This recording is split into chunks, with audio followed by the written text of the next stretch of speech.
Shyamnagar Mohsin college শ্যামনগরের বুকে একটি ঐতিহ্যবাহী সুনামধন্য কলেজ। মহসিন কলেজের সকল ছাত্রছাত্রী ভাই বোনদেরকে বই, কলম, ফুল এবং চকলেট দিয়ে স্নেহ এবং ভালোবাসা প্রকাশ করেন সিনিয়র বড় ভাই মোহাম্মদ হাসানুর রহমান, বাংলাদেশ কেন্দ্রীয় যুগ্ম সাধারণ সম্পাদক, বাংলাদেশ জাতীয়তাবাদী ছাত্রদল। দেশ নায়ক জনাব তারেক রহমান তিনি চান শিক্ষা রাজনীতি একটি সুস্থ রাজনীতিতে পরিবর্তন করতে। শিক্ষা রাজনীতি মানে শেখ হাসিনার স্বৈরাচারী রাজনীতি নয়। শিক্ষা রাজনীতি হলো একটি দেশপ্রেম, আর দেশপ্রেম প্রতিটা মানুষের মধ্যে থাকা প্রয়োজন। একটা সময় স্বৈরাচারী শেখ হাসিনা শিক্ষার্থীদের হাতে বই খাতার পরিবর্তে লাঠি সোটা অস্ত্র তুলে দিয়েছিল, কিন্তু দেশনায়ক তারেক রহমান চান তিনি আবারও শিক্ষার্থীদের হাতে বই খাতা এবং কলম তুলে দিতে। জানাতে আসছি যে আমরা আগামী ক্যাম্পাসগুলো কেমন, আপনাদের কাছে বলতে আসছি আমরা আসলে ক্যাম্পাসগুলোকে নিরাপদ ক্যাম্পাস, এরকম একটা নিরাপদ রাষ্ট্র তৈরি করার জন্য সাধারণ শিক্ষার্থীরা আমাদের ভাই বোন সকলে একসাথে কিন্তু আন্দোলন করেছে। এই আন্দোলনটা কিন্তু সফল হয়েছে মূলত আমাদের বোনরা আমাদের পাশে ছিল বিধায়।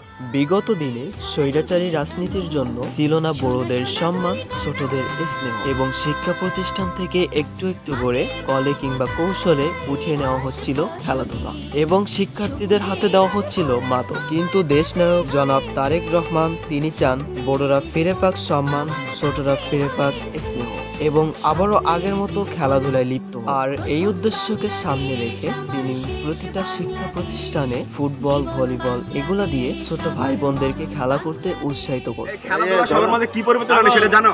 খেলাধুলা কি পরিবর্তন আনে? পাশাপাশি একটা খেলাকে যে সুন্দরভাবে পরিচালনা করতে পারে তার মাঝে কিন্তু একটা নেতৃত্ব বিকাশ হয়।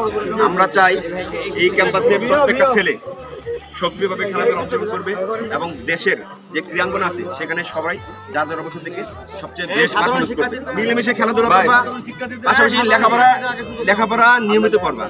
ছাত্রদের প্রত্যেকটা ছেলে ক্যাম্পাসে আসছে। সবাইকে ধন্যবাদ। আপনি যখন একটা খেলা যখন সুন্দরভাবে পরিচালনা করতে পারবেন এবং যখন কোনো ঝগড়াঝাটি হবে না, তার মানে আপনি এই দেশকে এবং একটা ক্যাম্পাসকে নেতৃত্ব দেওয়ার দক্ষতা অর্জন করবেন। আর খেলাধুলা তো এই দেশের মেয়েরা পিছিয়ে নেই, ছেলেরা যে ক্ষেত্রে ব্যর্থ হয়েছে সম্প্রতিকালে কিন্তু ছেলেরা মানে হোয়াইট ওয়াশ হয়েছে, মেয়েরা কিন্তু এই দেশের জন্য একটি ট্রফি নিয়ে আসছে। আমরা চাই আপনারা সবাই মিলেমিশে খেলাধুলা করবেন। প্রথম বাংলাদেশ আমার শেষ বাংলাদেশ, জীবন বাংলাদেশ আমার মরণ। গাছ লাগান, পরিবেশ বাঁচান। সুন্দর সংস্কৃতির মাধ্যমে সুন্দর জিনিসই আশা করা যায়।